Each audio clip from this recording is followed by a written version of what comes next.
Let's talk about some of these states that are kind of surprises, Chuck. In the South, we had been looking earlier at Georgia because of African-American registration, Democrats thinking they may have a chance there. Let's share with our viewers what the latest NBC News Mason-Dixon poll is in Georgia. McCain still has a 6-point lead, but that's within reach for Senator Obama. Is it possible that Senator Obama could take Georgia? You know, you look at these early voting numbers. Georgia is one of these states, along with North Carolina and Florida, that we're seeing early voting, and because they're states that have to keep track of these statistics, we know exactly how many African-American ballots are being turned in, how many Democrats, and it is through the roof. There are turnout among African-Americans might actually be somewhere between 95 and 100% in some of these places, in some of these states. And in fact, we're seeing this shrinkage of a lead in Georgia for Senator McCain. It's actually got some folks wondering, is South Carolina now in single digits? What's going on in Mississippi?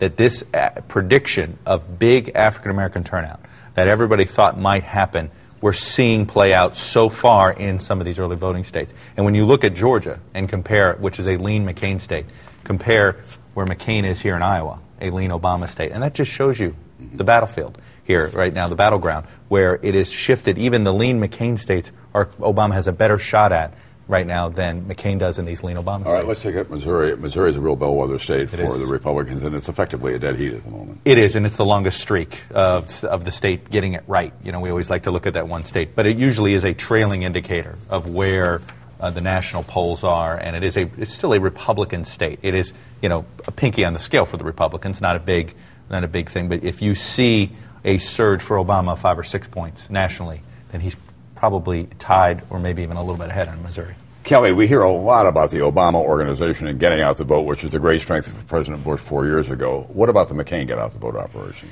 Well, one of the big differences, Tom, is money. The enormous imbalance of money is a real concern for the McCain team. That's something they simply cannot match. On ground game, they say they have a lot of volunteers. They say that they are, in a great degree, energized by Sarah Palin. Looking back on your conversation with Senator McCain, when he talks about her popularity, that's part of what they're getting at.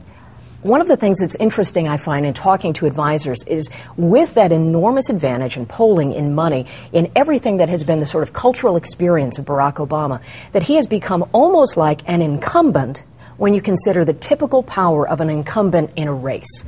And that's really a very different dynamic and a real challenge for the McCain team to try to overcome that. They're hoping that some of the voters who have not decided yet will break their way. They're hoping that the ground game, although it does not have the size and scope of the Obama team, can still be effective, sometimes in part because there may be Republicans concerned about the sort of the depth of the Republican crisis, and that may energize them to knock on doors and to make the phone calls. Charlie, we're going to get to the electoral map here in a moment.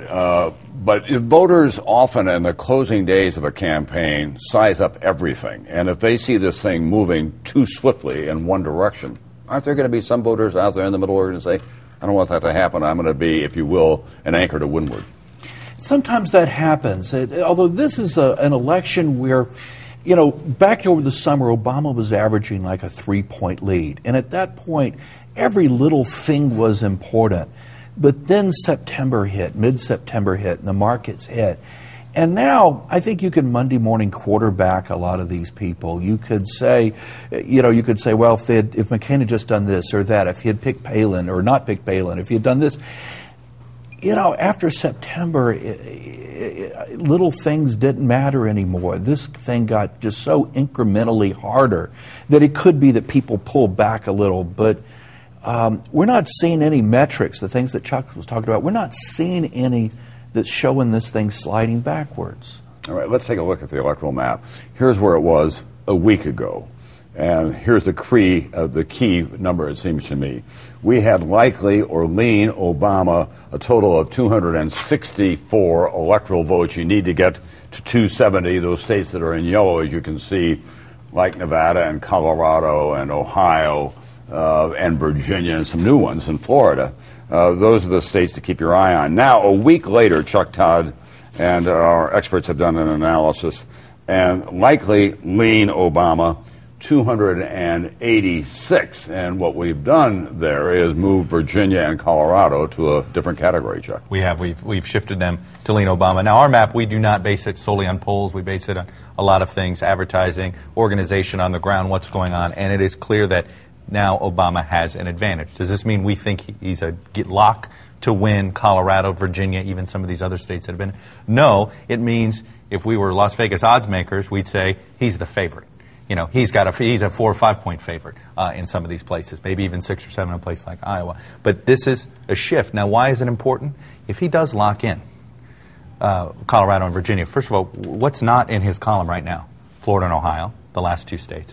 Throw in Nevada. I mean, this Hispanic, one of the things the underreported story of the cycle is how Hispanics have just turned on the Republican Party, hurting John McCain, frankly, who is a friend of theirs. Right. You know, this is a Shakespearean. The S in John McCain is going to stand for Shakespeare, I think, when this campaign's over.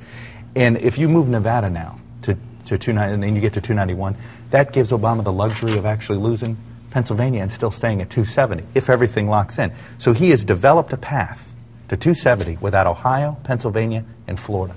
That's really makes it tough. Charlie, as you look at this electoral map and you're in the Obama camp, what would make you nervous about that map at this point? Everything seems too good.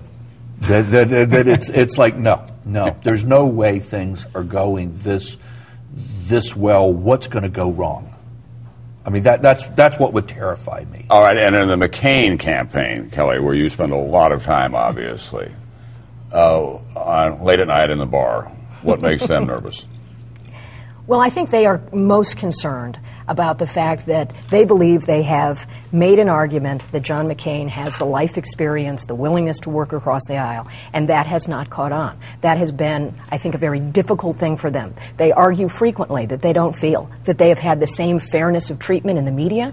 They believe that that has hurt them. They also understand the money difference. They're often very critical of Senator Obama for not taking the public financing. When they look at the map, they often say New Hampshire. Against the polling, they say John McCain has had a long personal history there, great affection for that state, that they believe that could go his way. That's 4 votes. And they are looking at Pennsylvania. They see Pennsylvania differently than the pollsters and the Democrats, and they are really looking in places where Hillary Clinton was strong, believing they can make up some ground there. They are realistic. They know what this map is. They're listening to all these conversations. The thing I am struck by is they have seen this candidate in previous times come back from the dead, do the impossible. And I think staffers have embraced that idea. There's realism. They understand where they're at. But they are not as disheartened as you might expect, because he says, I'm going to put one foot in front of the other. There's a few days left to go.